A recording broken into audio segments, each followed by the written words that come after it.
Buenas tardes. ¿Se oye ahora o no? Sí. Bienvenidos a los martes en el museo. Esta tarde nos acompaña Pilar Cabañas Moreno. Es profesora titular de Historia del Arte en la Universidad Complutense de Madrid. Su tesis doctoral trató sobre los marfiles japoneses en las colecciones españolas y fue el primer estudio que se hizo en España sobre este tema, y la primera tesis que abordó las colecciones japonesas en los museos españoles. Además, esta investigación marcó un hito de partida para futuros estudios sobre los intercambios artísticos entre España y Japón. Su docencia se ha centrado principalmente en arte de Asia Oriental, arte internacional después de 1945 y arte contemporáneo español.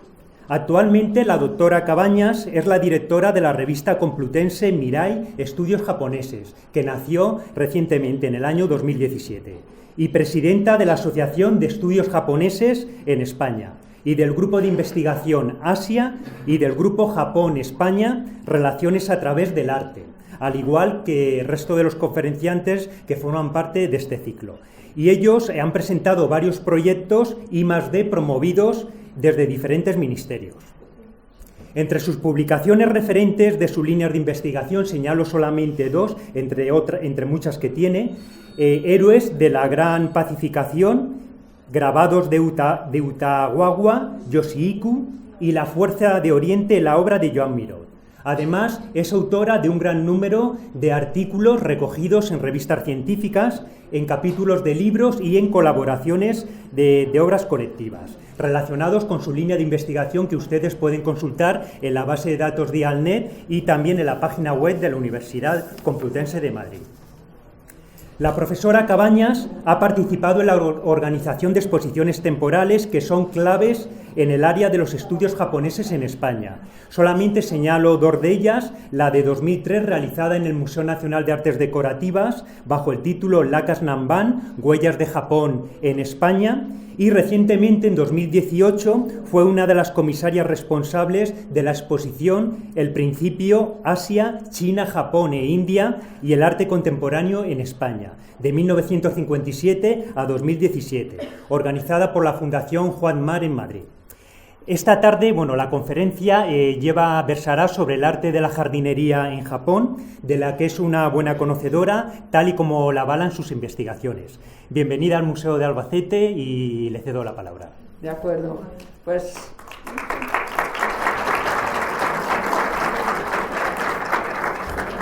muchísimas gracias, y la verdad es que siempre es una ilusión poder hablar de estos temas. ¿Sí? ¿Puedes quitar tu... Vale. Decía que siempre es una alegría ser convocada a hablar de un tema que te apasiona, ¿no? Y este es el caso. Así que yo agradezco al museo y a todos los que se han visto implicados en la organización de este curso por esta oportunidad, ¿no? Y sin más, pues vamos a hacer el recorrido de hoy y dedicándolo este martes a la jardinería japonesa.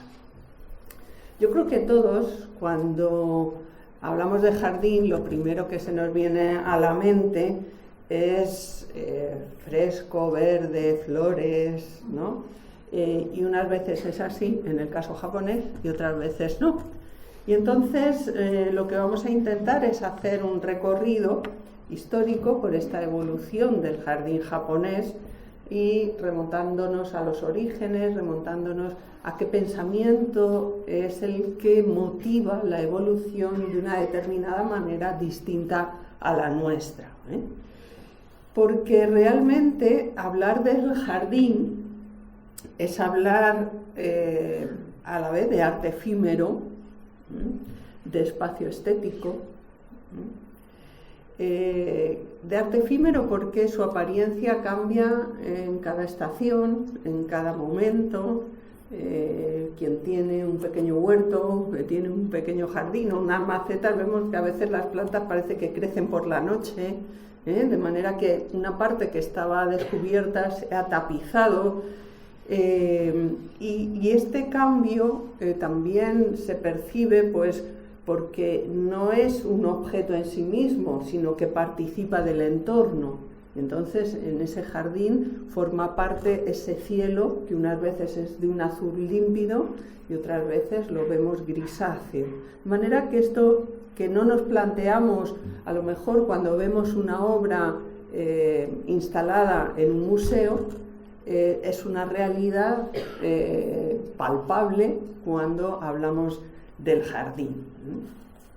De manera que es algo que está en permanente cambio. El musgo crece, surgen, ¿no? También crecen los líquenes en los árboles o se agarran firmemente a las rocas, y aquí tenemos que aludir que es totalmente coherente con el pensamiento zen, de la escuela budista zen, que nos dice que lo único eterno es el cambio, porque todo está en constante fluir, todo está en constante cambio. De manera que, bueno, el gusto del momento, las condiciones sociales, el pensamiento religioso forman también parte de este devenir, de este cambio. Si no supierais que os estoy hablando de jardines japoneses, pues a lo mejor yo os pongo esta foto un poco más recortada bueno, pues estoy segura que os costaría ubicarla, encajarla en nuestro imaginario y más hacerlo como jardín. Podría ser el montaje de un escultor contemporáneo, o si algún si alguno de vosotros pues conociera el mundo de la pintura a la tinta, a la que probablemente la profesora Kawamura ya os introdujo, pues vería que, bueno, puede ser un paisaje a la tinta, esas montañas picudas, esos puentes sobre el vacío, esas corrientes de agua, incluso esas neblinas que aparecen en los paisajes a la tinta. Que en esta ocasión el agua ha sido sustituida por la grava, por la arena. Esas montañas han sido sustituidas por estas piedras de un color azulado que tienen, en esa similitud a las montañas chinas pintadas con tinta. De manera que a mí me gusta comparar lo que son estas obras de arte, estos jardines, pues, y en general cualquier obra de arte, con lo que puede ser una semilla, ¿no? Lo que puede ser esta avellana.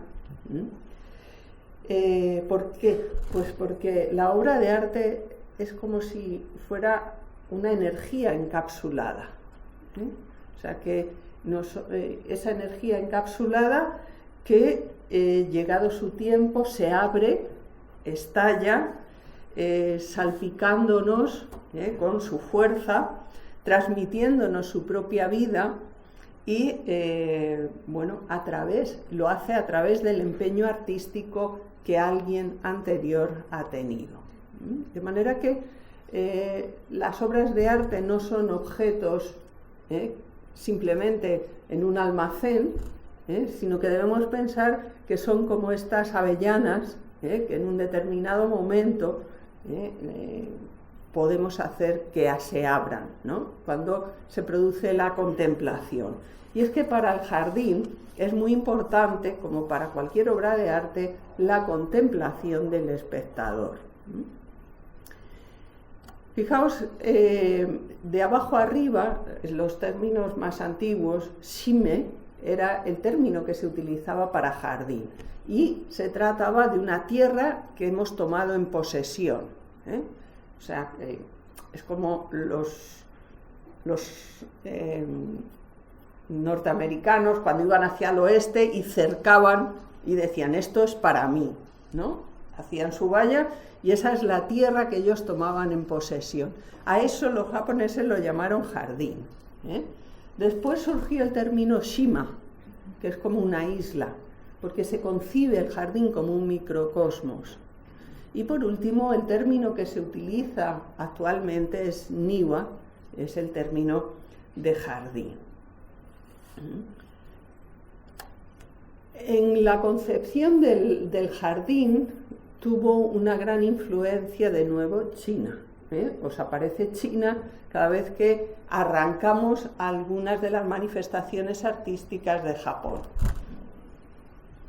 Y se asume una creencia taoísta que llega, como os decía, del continente y hablan estas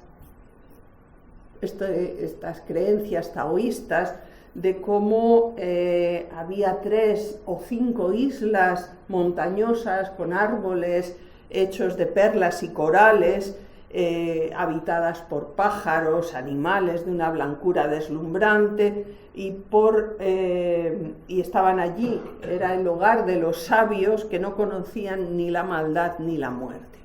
Estos son los inmortales. De manera que esas islas son islas legendarias, y cuando nos encontramos que aparecen en los jardines, pues no es simplemente un elemento decorativo para crear dinamismo en el jardín, como nosotros podemos hacer ahora. Decimos, aquí quedaría bien un estanque con peces, aquí quedaría bien una isla, no. Tiene como ese origen vinculado con estos pensamientos y estas creencias antiguas. Por tanto, fijaos que incluso en las lacas, esto no he encontrado otra que lo viéramos de frente, pero hay como esa especie de islas que se asocian también con el monte Sumeru. En el mundo indio, en el mundo de la concepción búdica del cosmos, se cree que ese es el lugar donde residían los dioses, el de los grandes espíritus. El palacio de Indra, también en el mundo del hinduismo.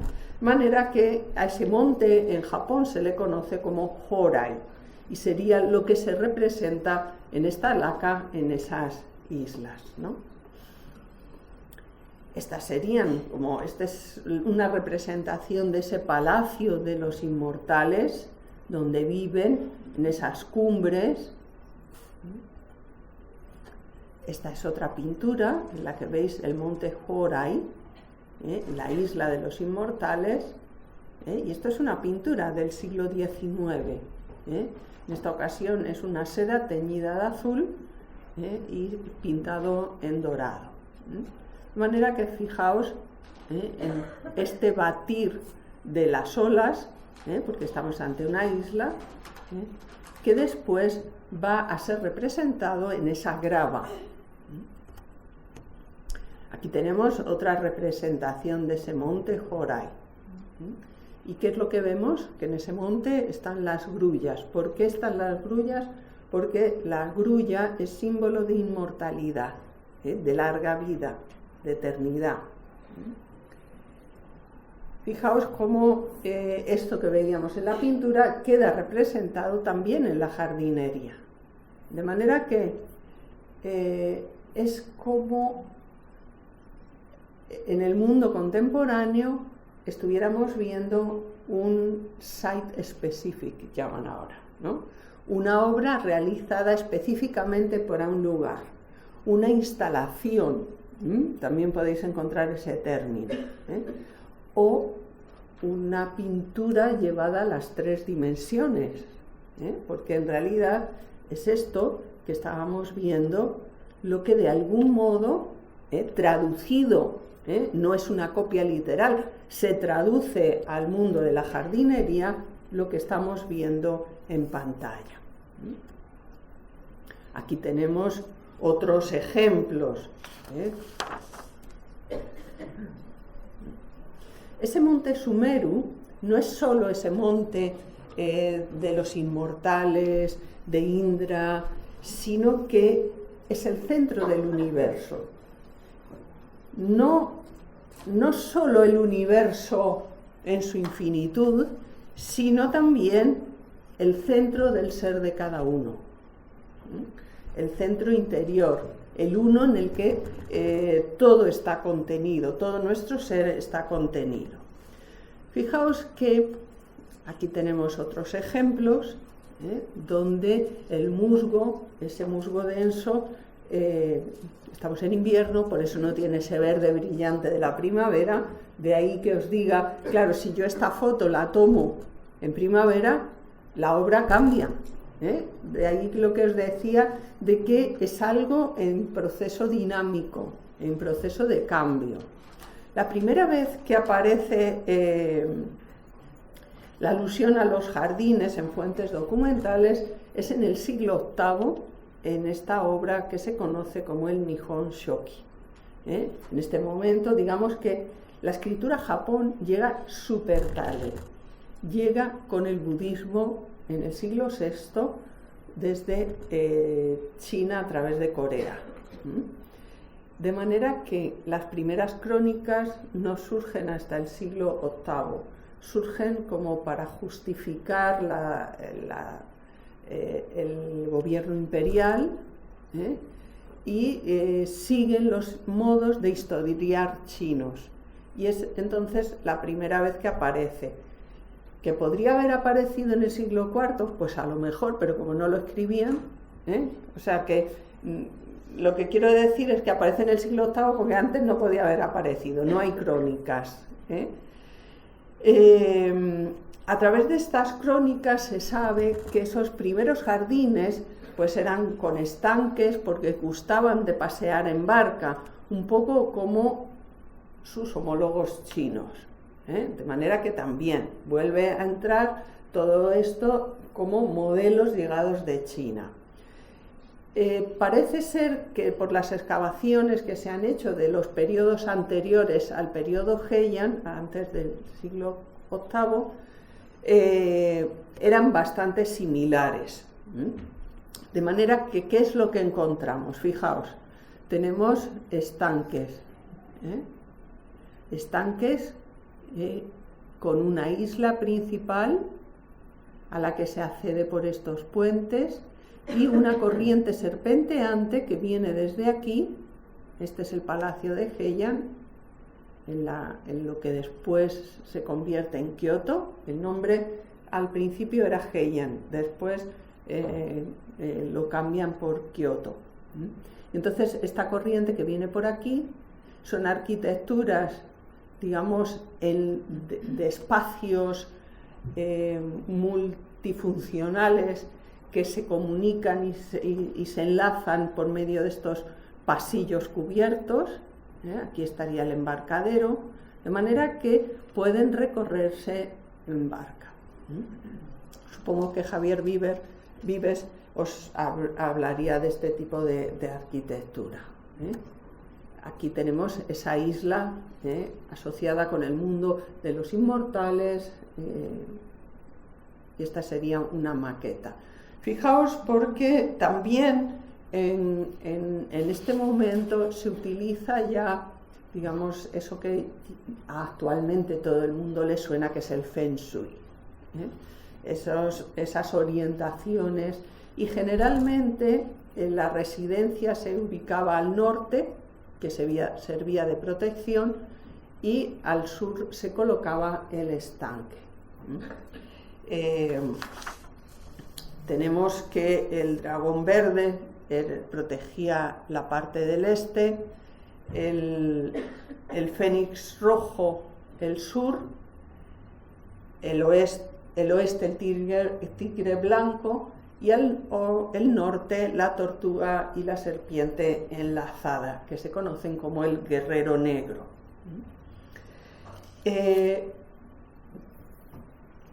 Hay una serie de elementos que se suponía debían cumplir, y es que pues hubiera un curso de agua y una depresión en el sur, para que los espíritus malignos que entraban por el norte quedaran, digamos, ahí medio sepultados.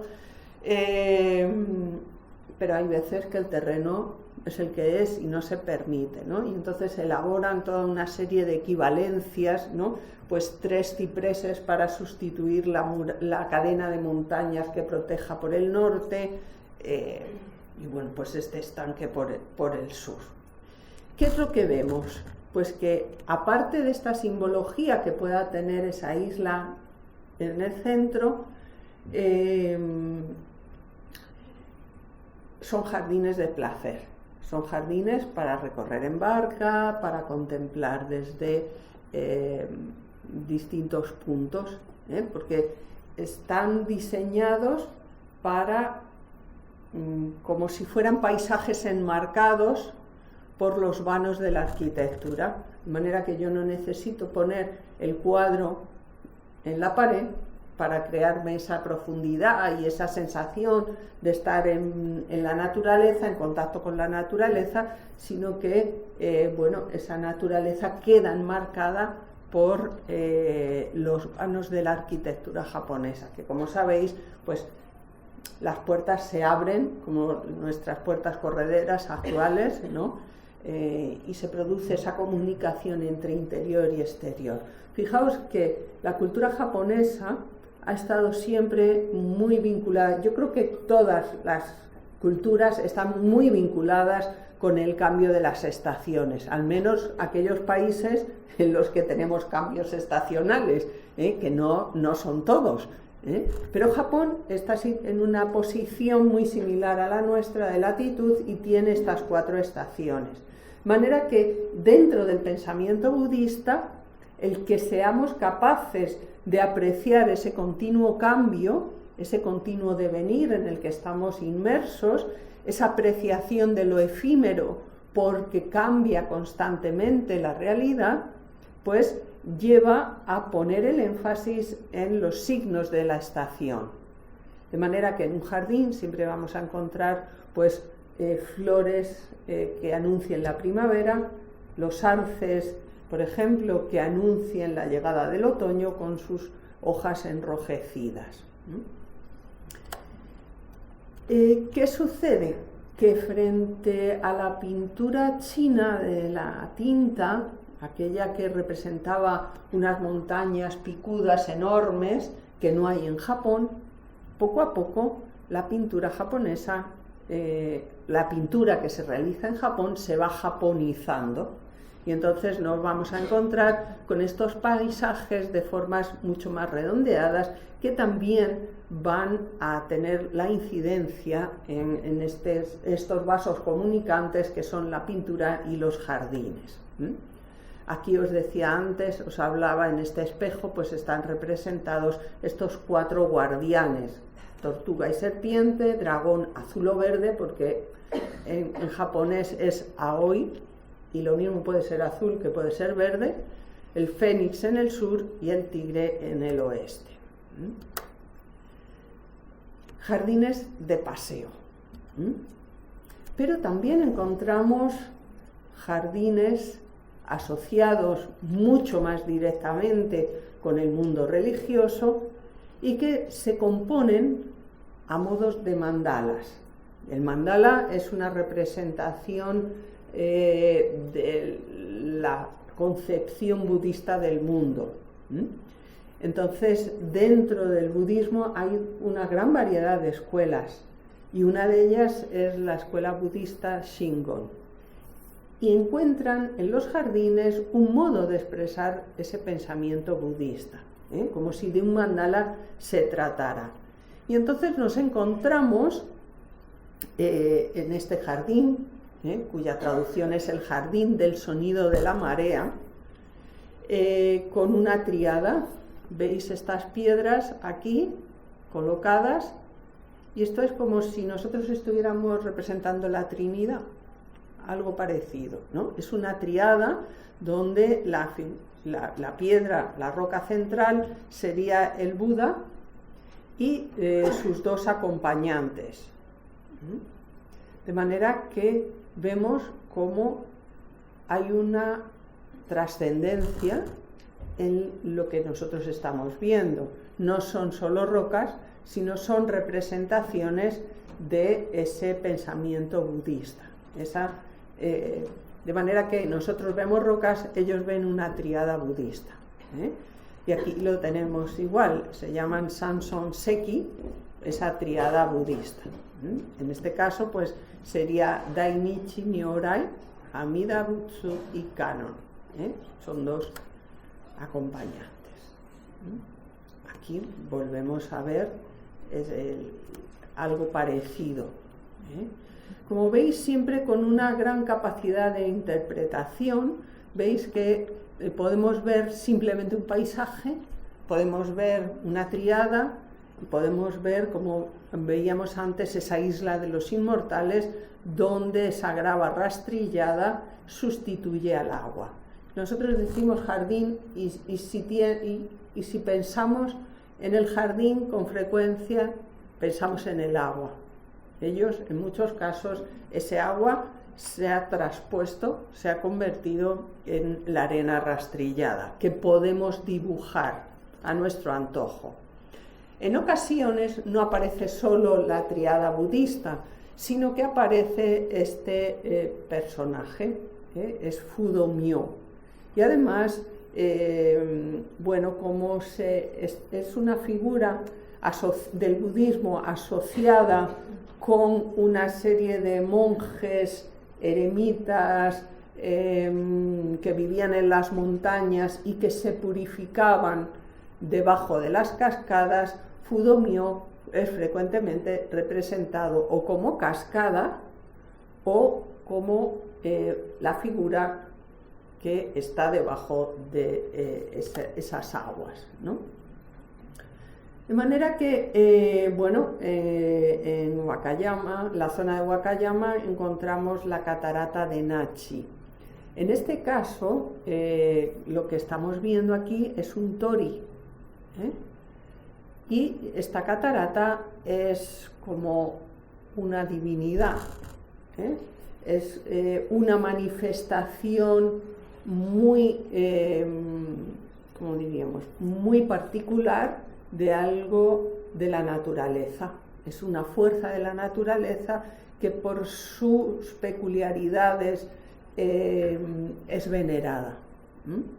Pero al mismo tiempo tenemos en el budismo esta figura de Fudo Myo, que es como una especie de guardián del budismo. Con lo cual, ¿qué es lo que quiero haceros pensar? Que son pensamientos muy próximos que entre ellos van a fusionarse, y va a ser muy difícil decir esto es un elemento que viene del sintoísmo, esto es un elemento que viene del budismo. Aquí tenemos esta representación también de Fudo Myo, con esto que hay detrás, que pueden ser tanto las llamas como las corrientes de la catarata. Y a veces a Fudo Myo simplemente se le representa con una gran roca negra. Dentro de estos jardines religiosos nos encontramos con los que se asocian con el paraíso de Amida. Se dice que Amida es el Buda del paraíso del oeste. Y el Buda del paraíso del oeste, en torno al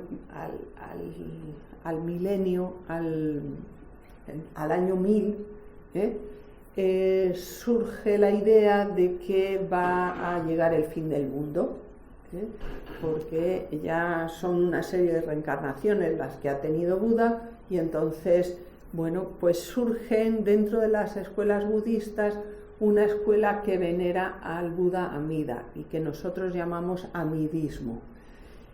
Y es muy popular, enseguida se difunde entre las clases sociales más populares. ¿Por qué? Pues porque se dejaba de lucubraciones, y entonces bastaba con que en la hora de tu muerte apelaras, rezaras al Buda Amida diciendo Amida, sálvame, y entonces la cosa ya estaba hecha. Entonces, claro, es muy popular. ¿Pero en qué consistía esto? Bueno, el budismo cree en la reencarnación, ¿no? El Buda Amida, este Buda del paraíso del oeste, descendería a recoger el alma de quien le ha invocado para, con esta corte que le acompaña, Amida sería lleva músicos, bailarines, danzantes y otros simples ayudantes, que sobre un pedestal de flor de loto recogería el alma del difunto para depositarla en las aguas del paraíso del oeste. De manera que en este templo lo que encontramos es una imagen del Buda Amida, aquí, con una ventana en la parte superior del edificio para que pueda mirar fuera, y este gran estanque que simboliza ese estanque en el que se depositarían las almas sobre el pedestal con flor de loto. Fijaos que hay un cuento de la princesa Kaguya, se le conoce también como el cortador de bambú.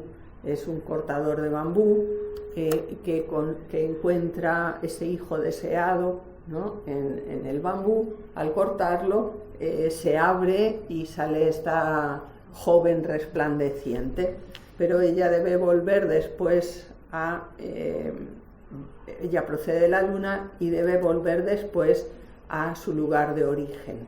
Y entonces, fijaos que el modo de representarlo actualmente en una película del estudio Ghibli, que es uno de los más famosos de todas estas películas de anime, pues es como ese descendimiento del Buda Amida para recoger ese alma que, como veis, aunque sale de un bambú, está soportado como en una flor de loto. Volvemos aquí, de nuevo, es un jardín en el que encontramos esta tríada, estas rocas, a veces es una tortuga y una grulla, de nuevo aludiendo a la inmortalidad.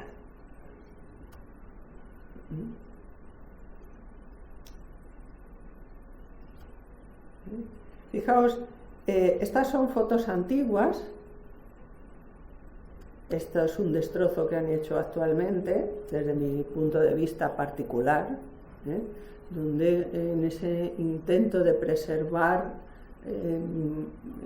las rocas y hacer más paseable el entorno, pues han hecho una intervención que pierde el carácter, digamos, de naturalidad que la artificialidad del jardín japonés tenía, para convertirlo en algo totalmente artificial.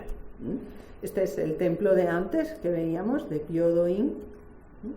Y fijaos porque en el siglo XI se publica ya un tratado de jardines que se conoce como Sakuteiki.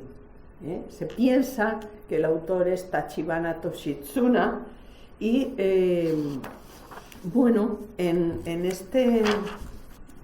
me he olvidado los papeles. Y en este tratado ya aparece la noción de jardín seco.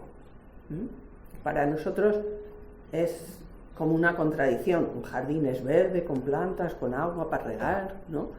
Con estanques, pero aparece también esta otra variante del jardín seco, ¿no? Hemos visto un jardín de paseo, de placer, un jardín mandala, un jardín de paraíso del oeste, pues también van a surgir estos jardines secos.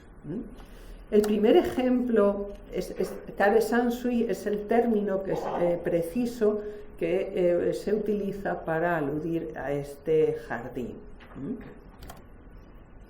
El primer jardín seco o antecedente del jardín seco que se conoce está en este templo. Este templo se le conoce popularmente como Kokodera, que es el jardín de musgo, el templo del musgo.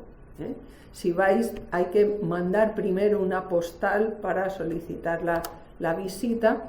Tiene, como veis, una zona dentro de la montaña, una zona de jardín con estanques, tiene además 3 casas de té, pero que son posteriores, una sí que es del periodo Edo, las otras 2 son del siglo XX. En esta zona, bueno, pues vemos dependencias del monasterio porque sigue en funcionamiento. Y es precisamente aquí donde está ubicado ese jardín seco, o lo que sería. Mientras que en la otra zona, bueno, pues sigue habiendo esa noción de jardín de paseo para disfrutar no tanto desde la orilla como desde dentro, porque se nos ofrece como un paisaje todo alrededor, ¿no? Es como si pivotara en torno a esa barca el jardín. Fijaos que este no es el musgo seco de antes que veíamos, sino este musgo en pleno verdor. En origen no sería así. El tiempo lo ha convertido en el templo del musgo, porque el musgo es algo invasivo, pero la verdad es que visitando este jardín es como cuando hay un paisaje nevado, que parece como que la nieve absorbe todos los ruidos, como que amortigua, y es un silencio como especial. Entonces, fijaos aquí, esto es lo que hemos estado viendo, aquí es donde se encuentra ese jardín seco. ¿Y qué particularidades tienen? Estas son las casas de té. Esta es la que se conserva de la época de Muso Soseki. Muso Soseki es el jardinero, el diseñador de jardines, diríamos ahora, que realiza la reforma de este templo y que realiza ese jardín en la parte superior, cerca de la montaña, y este jardín del estanque. Estas casas de té, las casas de té, luego lo veremos, necesitan como un entorno especial. También para pasar, hoy ha desaparecido, pero hemos conservado este de otro templo y nos da idea de cómo para pasar a esa isla principal habría también un puente con estas características. Un puente muy curvado que permite pasar la barca y además con esta especie de pérgola o de cubrimiento que permite disfrutar desde lo alto del estanque, del puente. Veis cómo cada isla no es un montón de piedras cualquiera, sino que tienen como los cuadros, podríamos decir, ese título, ese nombre, la isla del sol vespertino. Esta es la zona del jardín seco.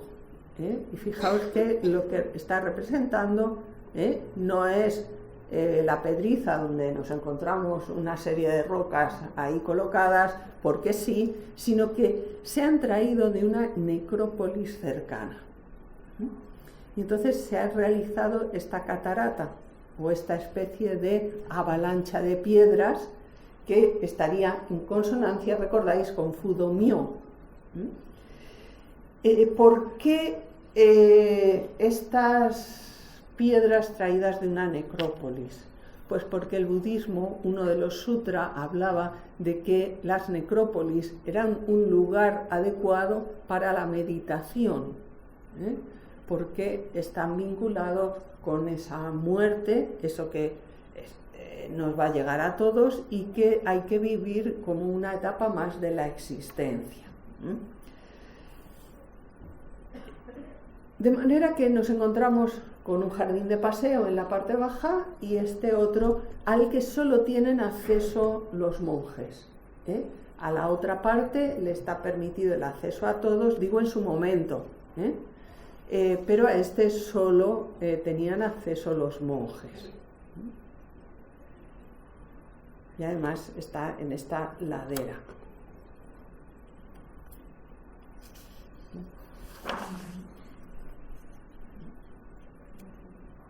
Evidentemente no podemos pisar por aquí, pero uno siente la sensación de que es un lugar con vida propia, que se va desarrollando. De ahí la importancia que tiene para el mundo del arte contemporáneo, luego lo veremos, tanto el jardín seco como estas intervenciones en la naturaleza, ¿no? Podríamos calificarlas de land art, porque nosotros intervenimos en la naturaleza, lo vamos modulando, vamos convirtiendo aquello en un paisaje en 3 dimensiones y con elementos naturales. Es un lugar que, si tenéis ocasión, debéis mandar la postal y visitar.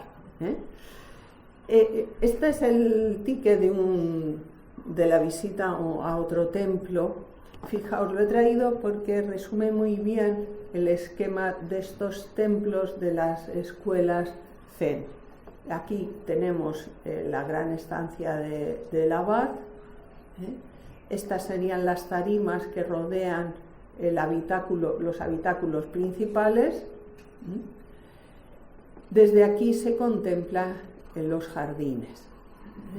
Entonces, son jardines estos que vemos de contemplación, no para pasear, sino de contemplación. Y aquí tenemos al monte Joray, a la isla de la Grulla y a la isla de la Tortuga. La Grulla siempre tiene una forma más alargada, mientras que la Tortuga suele ser más plana. Y fijaos, porque es que la tortuga aparece en muchos cuentos japoneses, como el de Urashima Taro, es un pescador que se sumerge en el palacio, se sumerge en el mar en dirección al gran palacio del mar. La tortuga él la había liberado, la había sanado, y entonces en agradecimiento le hace este viaje, y él viaja a lomos de la tortuga. Pero los inmortales también viajan a lomos de la tortuga, con lo cual hay un traspaso de significados entre la roca, la tortuga, lo inmortal. Esto sería un salón de un templo, en este caso es de Tenryuji. ¿Y qué es lo que estamos viendo? Pues algo de lo que os hablaría Javier Vives, de esta multifuncionalidad de los espacios. Ellos han retirado las paredes correderas que se insertan en estos rieles, y tenemos todo este espacio que es como el gran estudio de los monjes. Sería esta sala, es la que hemos visto totalmente abierta. Cuando visitamos este templo de Tenryuji, lo que estamos viendo, lo que más nos interesa es esta zona del jardín. Pero es un jardín que podemos recorrer perfectamente, pasear en torno a la montaña también, ¿no? Está como al borde de la montaña. Es un templo que se construye en el siglo XIV, en 1342, y de nuevo se encarga a Muso Soseki transformarlo un siglo después, ¿no? De nuevo aparece el islote, de nuevo tenemos esta costa rocosa, pero aquí quería señalar una característica muy peculiar que se ve muy bien aquí, y es un recurso que se conoce como de jardín prestado, paisaje prestado, perdón. ¿Y en qué consiste? El templo en realidad acaba como por aquí, pero si yo diseño bien el jardín, parece que nuestros dominios no acaban.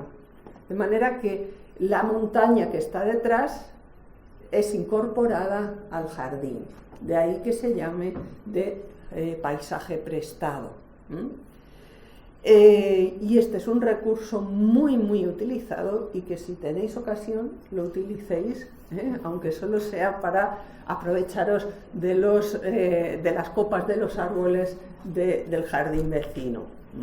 Porque así no se ve el muro, pero veis la copa de los árboles del otro jardín. De nuevo aquí tenemos una cascada de rocas. De nuevo es alusión a Fudomio.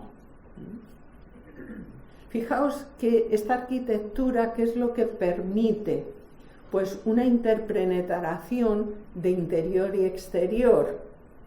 El jardín se concibe como un microcosmos, como una parte de la naturaleza, una parte muy pensada y muy diseñada, pero como una parte de la naturaleza que acercamos a nuestros habitáculos, ¿no? A nuestra residencia, y la engagua, las pasarelas estas de madera, este entarimado, pues hace que ocupemos parte de esa naturaleza y al mismo tiempo esa naturaleza penetre en la arquitectura, dándose esa conexión tan directa entre interior y exterior. Fijaos cómo cambia el paisaje del verano, la primavera al otoño, y no solamente los árboles que yo tengo en primera línea, sino la montaña de atrás, tanto porque se ven los cerezos en ese rosa nebuloso, como los arces en el otoño. Ese reflejo, esa comunión de mundos.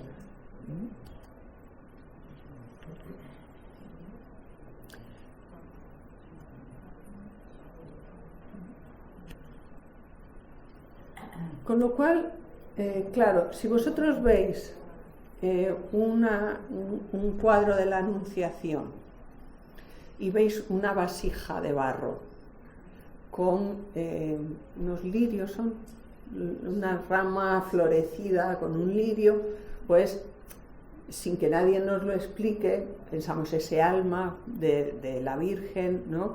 que acoge el barro, que acoge la pureza, esa anunciación. Claro, lo ve un japonés y dice, qué flores más bonitas al lado de la Virgen y de ese ángel. Y pasa un poco esto, ¿no? A nosotros nos impresiona estéticamente el jardín japonés, pero funciona como un palimpsesto, ¿no? Depende de cuánto profundices, podemos quedarnos en qué impactante estéticamente hablando es, o cuántos significados escondidos tiene. Entonces, os traía esta pintura para que veáis que son capaces no solo de ver una roca, sino de ver esos paisajes a la tinta, donde, bueno, pues tenemos las cascadas que veíamos antes, o tenemos estos puentes, estas pasarelas, donde podríamos imaginar a ese aldeano o a ese sabio caminando con ese tamaño de pulgarcito en medio de estos paisajes, donde aquí, por ejemplo, tenemos al eremita o al sabio componiendo poemas. Fijaos que frente a esto que veíamos, que son los paisajes chinos, escarpados, vemos cómo se combina con ese modular la vegetación, de manera que con la montaña real que tenemos detrás, lo que estamos viendo es esa pintura Yamato-e de la que probablemente os habló la profesora Kawamura, ¿no?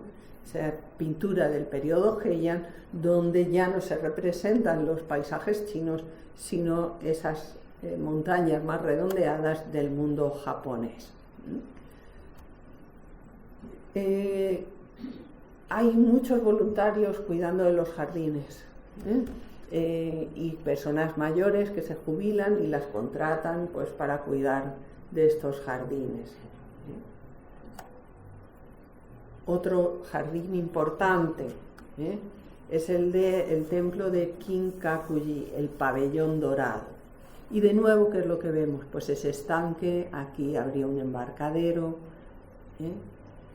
¿Qué sucede? Pues que se pierde a veces la separación entre un jardín, digamos, laico, civil, simplemente de paseo, y un jardín religioso. ¿Por qué? Pues porque era bastante frecuente, sobre todo ya, era bastante frecuente ya en el siglo XI y en siglos venideros, que un gran señor cediera su mansión a su muerte para que se utilizara como un templo, de manera que era como una ofrenda, ¿no? Y esa residencia acaba transformándose en un templo. El de Byodo-in que veíamos antes, que es del paraíso de Amida, es un caso de esos. Había sido una residencia de uno de los Fujiwara y se convierte en un templo. Y algo parecido sucede aquí, con lo cual lo que había sido un jardín de paseo acaba convirtiéndose en un jardín de paraíso y teniendo una serie de elementos que evocan al mundo del budismo. Se va a producir poco a poco una progresiva abstracción de las manifestaciones naturales. Y pues en este caso nos encontramos con que Kinkakuji tiene este estanque maravilloso, esta gran isla que representa al país de Japón. Hay una historia la historia cosmológica de Japón, en la que hay dos dioses, Izanami y Izanagi, que son enviados por los kami, ¿no? Que es así como se conoce a estas deidades o manifestaciones de la naturaleza, son enviados para poner orden en el caos que era la tierra, ¿no? Era como un amasijo. Y entonces cuando ellos descienden por el puente del cielo, llevan como una lanza, y la mejor manera de poner ese orden es, ellos empiezan a clavar la lanza y de la lanza van cayendo como grumos de tierra, y es así como se forman las islas japonesas. Entonces, esta isla que vemos aquí, que se conoce como Ashihara-jima, jima es isla, pues simboliza al país de Japón, la isla principal. Y aquí tendríamos otras dos islas, que serían la de la tortuga, esta, y la de la grulla.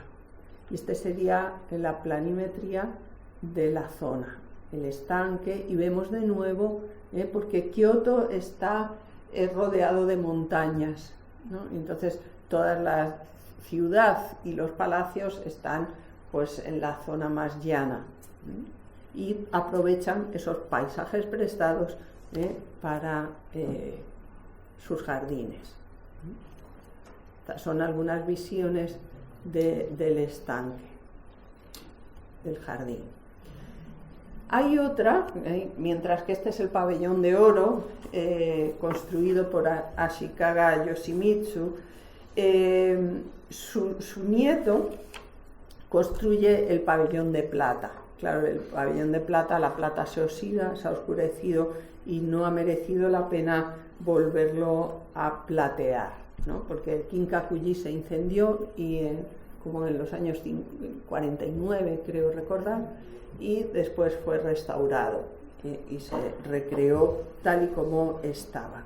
Este es Kinkakuji, el templo del pabellón plateado, y fue levantada en el último tercio del siglo XV, en plenas guerras civiles. Cuando el shogun abdica, pues se retira a este palacio en la zona de Higashiyama, que fue realmente un ferviente foco cultural. Fijaos de nuevo en el remate que tenemos aquí, porque es un ave fénix, Es una protección, es un símbolo del renacimiento, ¿no? Que es capaz de resurgir de sus cenizas. Sin nieve, con arces, con verde, y delante de este pabellón, muy de estilo chino, como os contaría Javier, por ese tipo de ventanas, tenemos de nuevo el estanque.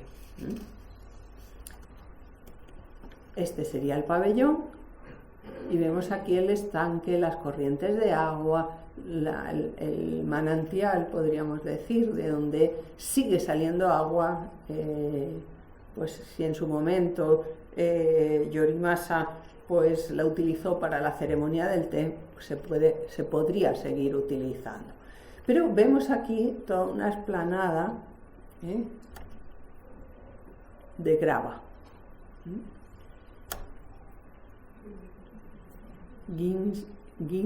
Siempre me trago con esta palabra, ginshanada, es la arena plateada y lago abierto, y es posterior a la construcción del pabellón, es del periodo Edo, ya yo creo que anterior, porque ya a finales del siglo XVI se habla de este jardín seco en Ginkakuji. Es desde la planta superior desde donde se tiene la mejor vista del jardín, y era utilizada para la meditación.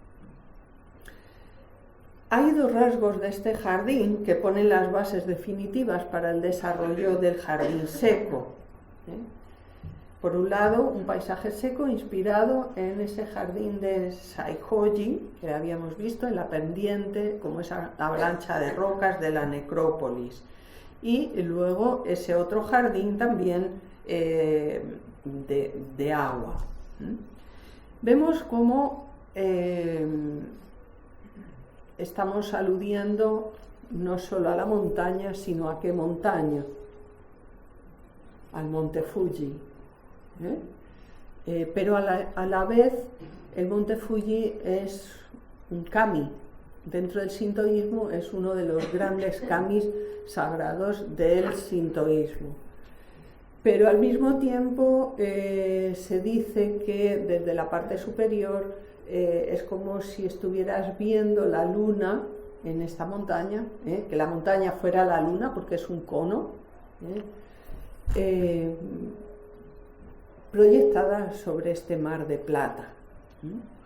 Con lo cual nos estamos moviendo en una gran abstracción, en una simbología, en una transposición de unos elementos en otros, unas metonimias, y esta colina vuelta hacia la luna se la conoce como Kogetsudai. Podemos decir, es un monte esculpido en arena, un monte japonés, porque es el Fuji.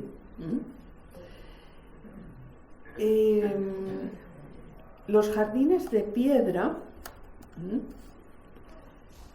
Karesansui, veíamos antes, son una expresión que encuentra su máximo desarrollo a través del pensamiento zen, que hace propio su vocabulario. Me voy a dejar de papeles porque si no me voy a alargar mucho. Entonces, fijaos, porque esto no es un jardín seco, es una explanada sintoísta. Vemos cómo está cercada, vemos aquí un tori, vemos cómo está cercada con paja de arroz, unas cuerdas, para indicarnos que es un lugar sagrado, que allí pueden descender los kami, porque los kami no es que estén en el templo, como no está Dios en el templo, salvo que esté en el altar y veamos la vela encendida, sino que los llaman para que desciendan y puedan escuchar mejor sus oraciones. Pero se produce una mezcla, ¿no? Porque es sintoísta, el emperador es un descendiente de Amaterasu, este es el Palacio Imperial de Kioto, tenemos un mandarino y un un cerezo, y es una explanada de grava. de nuevo.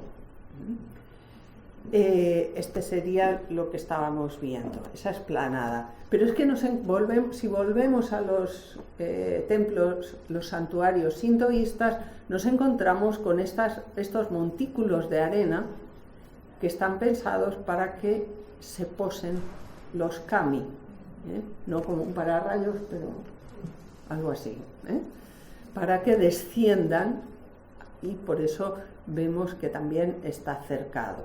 Con lo cual podemos decir, aquí vemos las piedras, esa cuerda es una roca un tanto especial y por eso se la ha, digamos, marcado como algo digno de veneración por sus particularidades. Luego vamos al jardín seco y podemos decir, bueno, mundo zen. Pero ¿qué diferencia hay entre estos montículos y los que veíamos antes? ¿Viene el mundo zen solo del continente o florece en este tipo de jardines en Japón precisamente porque está ese sustrato sintoísta que es capaz de absorberlo y darle una forma particular frente a lo que eran los jardines en China? De manera que encontramos estos jardines secos como una particularidad propiamente japonesa, donde veíamos, lo mencionaba antes, vemos ese rastrillado y vemos aquí a este artista inglés pues rastrillando la arena de la playa con ese carácter efímero de que en cuanto suba la marea ese dibujo habrá desaparecido. Y el jardín seco que más fama tiene es el jardín de Ryoanji, pero como veis no es un templo construido alrededor de un jardín, porque a veces la importancia del jardín parece que sobrepasa todo. Y entonces volvemos a tener el jardín del dragón aquí, en una parte del templo, distintas dependencias, subtemplos, y aquí es donde tenemos ese jardín Kare Sansui, ese jardín seco, con la habitación, el joyo, la estancia del abad. Cuando fui estaban limpiando el estanque y nos quedan testimonios anteriores donde lo que podemos ver es que pisaban el jardín, pero con el tiempo la mentalidad ha ido cambiando y se conciben exclusivamente como un jardín de meditación. El tamaño de las figuras puede llamarnos a equívoco y pensar que son unas rocas inmensas, no está a escala, porque esto es lo que vemos, la esquina por la que entramos a visitar este jardín del templo del dragón apacible. Vemos estas rocas, en origen pues no tendrían el musgo, pero digamos que ese musgo que ha ido creciendo, pues por esa tierrilla que se va acumulando siempre en torno a las rocas, lo que sopla el viento y esas semillas han ido, digamos, matizando, aportando color a este jardín. Esos jardines, si llueve, pues hay que volver a rastrillar, si sopla el viento y bueno, pues no se sabe si en origen tuvo ese muro o no, pero realmente ahora ayuda a su contemplación. Se habla de si son, hay muchas explicaciones de si son pequeños cachorros de tigre en ese mar, si son islas.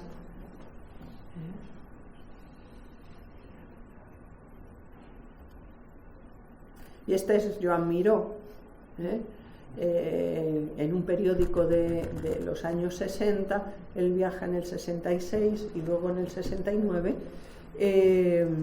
y entonces, bueno, iban a pasar de llevarle al jardín de Ryoanji, dijo, oye, que yo quiero ver ese jardín seco japonés, el jardín zen.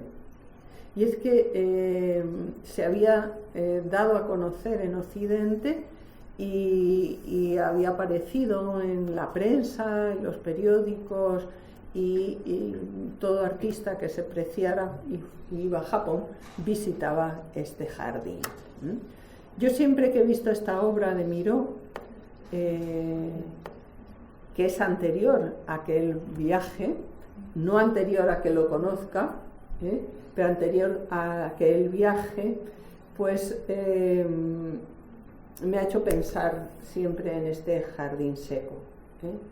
Miró habla del movimiento de una liebre, como esos saltos y cómo ese movimiento va quedando, no en esta obra, en otras, pero que lo podemos asociar.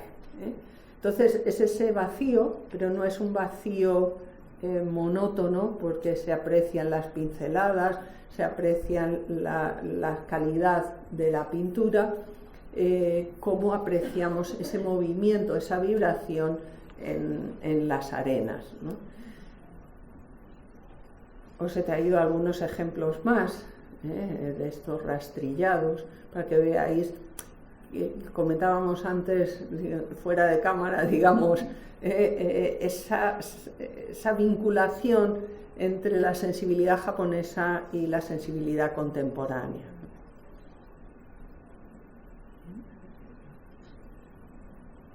Son de una gran abstracción. Y estos dibujos son del Sakuteiki, ese tratado, ¿no? Y lo traía para que vierais cómo es la grulla, y se establece así en el manual de jardinería, y la tortuga. Este paisaje que veíamos al principio. El jardín ha hecho también a nuestros artistas valorar la materialidad, las texturas, y entre las texturas de esa arena rastrillada y el muro del que habla Tapies, que araña, hay muy poca distancia. Aquí os traigo algunas imágenes de artistas contemporáneos que trabajan en el espacio y trabajan con las tres dimensiones y trabajan con elementos naturales.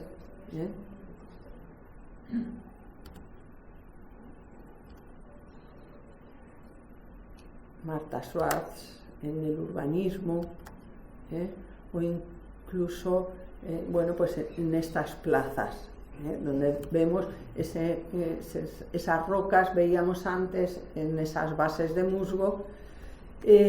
Quisiera concluir, ¿no?, con estas imágenes para que veamos lo cerca que estamos unos de otros, el enriquecimiento mutuo que supone el conocer la cultura del otro, aquello que unas veces nos puede resultar distante y por eso nos atrae, y otras veces nos resulta que encontramos algo familiar, con lo que encontramos sintonía y también nos identificamos y nos atrae.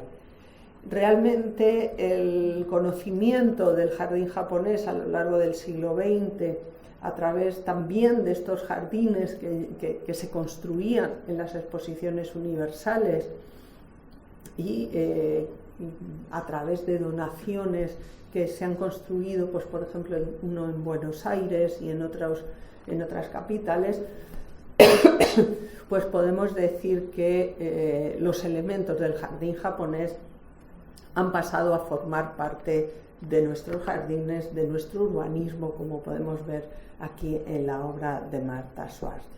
Muchísimas gracias, disculpen si me he pasado de tiempo, pero es fascinante el mundo del jardín japonés.